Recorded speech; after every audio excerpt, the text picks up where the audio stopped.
ये है फिल्म अभिनेत्री नुसरत, जो किसी तरीके से अपनी जान को बचा करके इजराइल से आई है। लेकिन देख लीजिए कि हमारे देश के पत्रकार उन्हें कितना परेशान कर रहा है, परेशानी के भाव उनके चेहरे पे बिल्कुल देखा जा सकता है।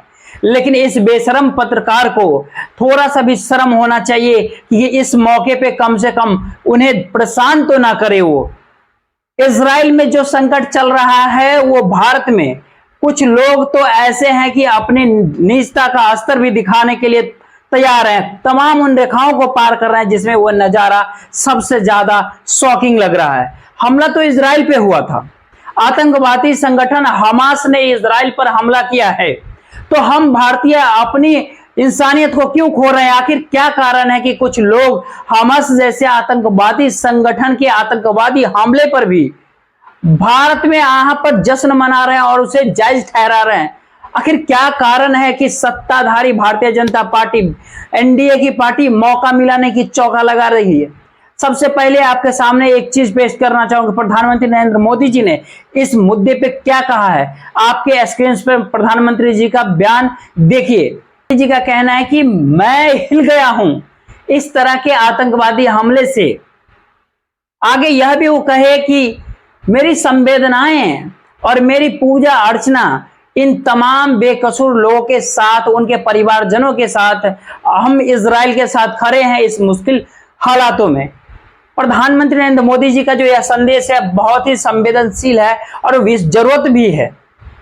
लेकिन प्रधानमंत्री नरेंद्र मोदी जी से एक सवाल और है कि क्या हमारे देश में मणिपुर अभी भी वहां जल रहा है? मणिपुर में अभी भी जल रहा है लोग, और कितने घरों, और कई महीनों से जब ये संकट मणिपुर का था, आपके मुंह से एक शब्द मणिपुर के लिए नहीं निकला।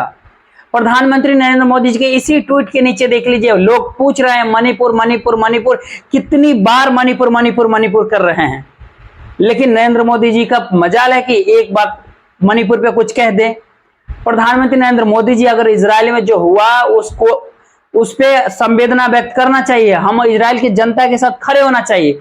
हमें इजराइल सेना की जो जवाबी कार्रवाई थी उसमें कई बेकसूर भी मारे गए, कई हमास के आतंकवादी के अलावा भी जो कई सिविलियंस मारे गए उसकी भी हमें आलोचना करनी चाहिए। बदला लीजिए, लेकिन बेकसूरों पर निशाना कभी नहीं साधना चाहिए। लेकिन एक सवाल यहां पर है कि हमारे देश का है, आखिर क्या कारण है नरेंद्र मोदी जी कि एक देश के अंदर बड़ी बड़ी घटनाएं जो होती है उस पर कहीं पूरी तरह से आप चुप्पी साध लेते हैं? आखिर चीन हमारे इतनी जवानों को शहीद कर देता है, चीन एक शब्द तक नहीं निकलता, और चीन के नाम पर आप पत्रकारों पे क्या कार्रवाई करते हैं यह देश जानता है। मणिपुर में हालात बद से बदतर होते चले गए, अभी भी काबू में नहीं है मणिपुर नरेंद्र मोदी जी। लेकिन आप इजराइल के लिए ट्वीट कर सकते थे, कर सकते हैं, लेकिन हमारे देश के अंदर मणिपुर में जो हो रहा है उस पर एक शब्द ने आपने नहीं कहा। आखिर क्यों? और इस मौके पर, इस मौके का भी आप फायदा उठाने का पूरा भरपूर प्रयास भारतीय जनता पार्टी कर रही है। वाह गजब है, आप तो अपने देश के लिए बोलते नहीं है और हर जगह, और इस देश में हर त्रासदी को वोट में बदलने के लिए आपकी भाजपा पार्टी एकदम। एक ट्वीट देख लीजिए, एक और, इस ट्वीट में भारतीय जनता पार्टी यह कह रही है कि जो इजराइल के अंदर हुआ उसका सामना भारत कर चुका है। वो 2004 से 2014 की बात करता है जब कांग्रेस का शासन था इस देश के अंदर और जब आतंकवादी हमले हो रहे थे। यानी कि इजराइल के अंदर जो हुआ सो तो हुआ, अब उसका फायदा देश में ही उठा लिया जाए और वोट को इकट्ठा कर लिया जाए। वाह गजब है ये बीजेपी का नजारा, एक त्रासदी के सहारे वोट मांगने और इकट्ठा करने की प्लान कमाल है। जाहिर सी बात है विपक्ष इसका पलटवार कर रही है, लेकिन बात स्पष्ट है कि जो मुद्दा जो भाजपा के तरफ से उठाया गया है, चाहे जहां से भी हो, जैसे हो, चाहे मुंबई 26/11 हो या 26/11 हो या मुंबई धमाका हो या फिर कांग्रेस के शासन में जो उस टाइम जो भी घटनाएं घटी हमारे देश के अंदर, जो भी आतंकवादी हमले हुई, उस टाइम पर भी कांग्रेस सरकार को लोग कटघरे में रखे थे। मुद्दा आज वो नहीं है, मुद्दा आज ये है कि आखिर क्या कारण है कि बीजेपी की पार्टी, भारतीय जनता पार्टी एक त्रासदी का भी इस्तेमाल वोट बैंक के लिए कर रही है, वोट के लिए कर रही है। और इसका स्वाभाविक बात है कि विपक्ष इसका पलटवार कर रही है। आप देखिए क्या कह रही है सुप्रिया सुनीत, 1999 में भाजपा के शासनकाल में गंधार हाईजैक हुआ, फिर मसूद अजहर को सुरक्षित रिहा कर दिया गया। भाजपा के शासनकाल में 1999 के अंदर कारगिल में घुसपैठ हुई, 2001 में संसद पर हमला हुआ, 2002 में मंदिर पे और अमरनाथ यात्रा पे हमला हुए, और अब भी नरेंद्र मोदी की सरकार नाक के नीचे उनके आतंकवादी हमलों की एक लंबी लिस्ट है जी हाँ। और ये पश्चिमी क्षेत्र के आंकड़े सिर्फ, बाकी आगे पूरे साझा करूंगी, जिसमें आप देख सकते हैं सुप्रिया सुनीत बाकायदा पूरे लिस्ट पेश की है। अरनिया में हमला होता है, वहां 8 लोग मारे जाते हैं। बोहरा 31 की रेजिमेंट उड़ुई में 11 सुरक्षाकर्मी मारे जाते हैं। कठुआ में 3 सुरक्षा जवान मारे जाते हैं। कुकवारा में 3 सुरक्षा जवान मारे जाते हैं। इस तरीके से पूरी लिस्ट उन्होंने बनाई है।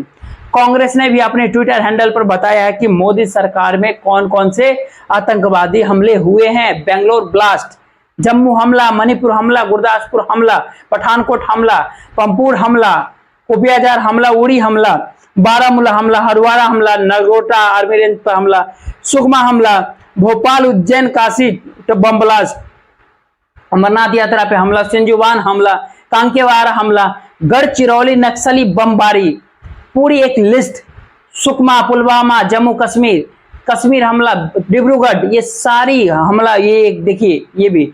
और राष्ट्रीय सुरक्षा सलाहकार अजीत डोभाल ने 1999 में बाकायदा उन आतंकवादियों को सुपुर्द किया था, और उसके बाद मौलाना मजरूर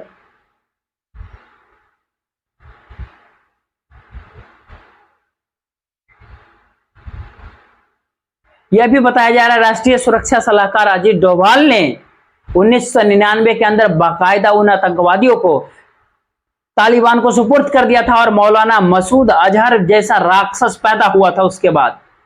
और उसके बाद हमारे देश के संसद भवन पर हमला किया गया।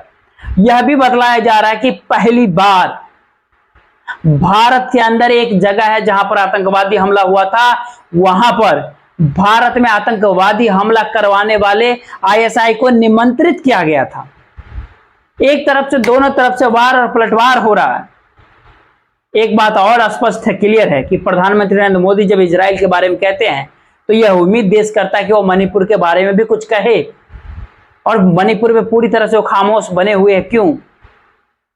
बहुत जरूरी होता है कि मणिपुर में जो चल रहा है उस पर काबू पाने के लिए आप बयान दें। गृह मंत्री खामोश हैं, मुख्यमंत्री अनर्गल बातें कहते रहते हैं कि मुझे इस बात से भी परेशानी होती है कि मणिपुर की जनता को लेकर के आपके दिल में बिल्कुल भी कोई संवेदना नहीं, कि आप इजराइल पे अपनी बात तो कह रहे हैं लेकिन उस पे आप, मणिपुर पे आप कुछ भी नहीं कह रहे हैं, खामोश बने हुए हैं। और आपका जो ट्विटर हैंडल है भाजपा का, बीजेपी का, वो तो महान है, कमाल है। पहले राहुल को रावण बता देते हैं, फिर राजा बाबू बता देते हैं। हालांकि आपको पता है कि राजा बाबू यानी कि जो कैरेक्टर होता है वो अलग अलग गेटअप्स को फोटोज खिंचवाता है, अलग अलग कपड़े पहनता है, बार बार कपड़े पहनता है, कभी डॉक्टर, कभी सैनिक, कभी इंजीनियर। और आप जानते हैं कि हमारे भारत के अंदर में कौन सा ऐसा राजनेता है जो सबसे ज्यादा कपड़े बदलता है, सबसे ज्यादा टोपियां बदलता है, सूट बदलता है? कौन ऐसा राजनेता है? यानी भारतीय जनता पार्टी के ट्विटर हैंडल में शालीनता की तमाम हदों को ही पार कर दिया गया। इजराइल के अंदर जो हो रहा है वो हम सबके लिए एक चिंता का विषय है, लेकिन जो इजराइल में हो रहा है उसको लेकर के हम अपने स्तर को ना गिराएं। आप जानते हैं कि ट्विटर पे भारत में बसी एक मुस्लिम स्कॉलर का